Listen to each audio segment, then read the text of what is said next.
So hello guys, welcome back to other video of the channel Haven Trading university.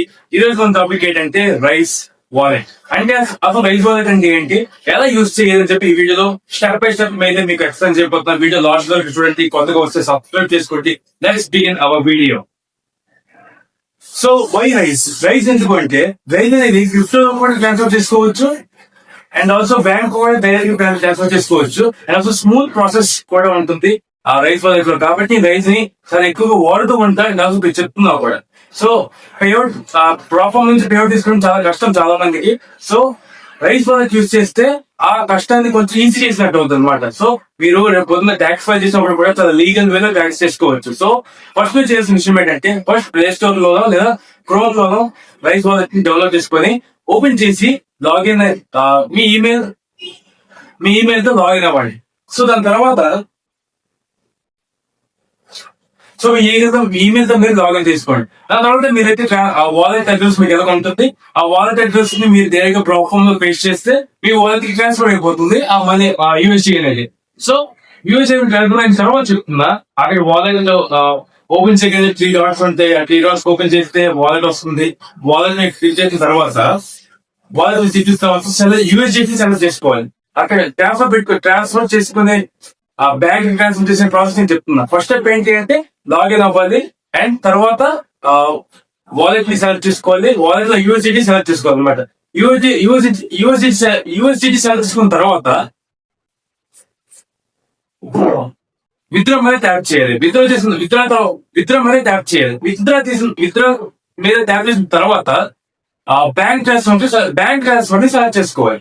Bank transfer select చేసుకున్న తర్వాత మీ bank details ని correct order లో ఇవ్వాలి అనమాట. Bank order ఎందుకంటే చిన్న మిస్టేక్ వస్తే సరే మొత్తం ట్రాన్సాక్షన్ ఫెయిల్ అవ్వచ్చు లేదా రాంగ్ ట్రాన్సాక్షన్ అయ్యే ఛాన్స్ ఉంది. సో పిన్ టు పిన్ మీరైతే బ్యాంక్ డీటెయిల్స్ ని with your bank account number, IFSC code, your name, according to Aadhaar and also your bank's name ఎలాగైతే ఫీల్ అయిందో మొత్తం ఇవ్వాలి. సో అది మొత్తం వెరిఫై చేసిన తర్వాత మీకు ఎలా ఆప్షన్ ఉంటే తప్ప మీ ట్రాన్సాక్షన్ ఏ మాత్రం మీరు తప్పు అడ్రస్ ఇచ్చినా అది తీసుకోదన్నమాట, మీకు రిజెక్ట్ చేస్తుంది. సో ఎలా చేసిన కరెక్ట్ గా ఇచ్చిన తర్వాత కింద కన్ఫర్మ్ బటన్ వస్తుంది. కన్ఫర్మ్ బటన్ నొక్కిన వెంటనే ఇంకా మీ ట్రాన్సాక్షన్ అయితే అయిపోయిందంటే. సో ఇది ఎంత సింపుల్, చాలా సింపుల్. రైస్ వాలెట్ లో ఓపెన్ చేసిన తర్వాత కేవైసీ కంప్లీట్ చేయాలి. కేవైసీ కంప్లీట్ చేసిన తర్వాత ప్రాఫామ్ నుంచి యూఎస్డీ ట్రాన్సాక్షన్ తర్వాత వాలెట్ వెళ్తారు, యూఎస్డీ సెలెక్ట్ చేస్తారు, బ్యాంక్ ట్రాన్స్ఫర్ సెలెక్ట్ చేస్తారు, బ్యాంక్ డీటెయిల్స్ ఇస్తారు, కన్ఫర్మ్ నొక్కుతారు, జస్ట్ ట్రాన్స్ఫర్ అయిపోతుంది అంటే. So platform fee of course ఏం చేసినా సరే మీకు ట్రాన్సాక్షన్ ఫీ మీకు మిడిల్ మ్యాన్ కాబట్టి మీకు ఆ చార్జెస్ ఉంటాయి. సో అది మినిమం చాలా లోయెస్ట్ ఉంటుంది రైస్ లో. సో దాని తర్వాత స్మూత్ ట్రాన్సాక్షన్స్ ఇది 15 to 30 minutes లో మీకు ట్రాన్స్ఫర్ అయిపోతుంది. సో ఇది చాలా ఫాస్ట్. క్రిప్టో అయితే చాలా బాగా అయిపోతుంది. కాకపోతే మనం క్రిప్టోలో వాడలేం కదా ఇండియాలో. సో మనం రూపీస్ అని వాడాలి కాబట్టి కొంత టైం అయితే పడుతుంది, 15 to 30 minutes మాక్సిమం.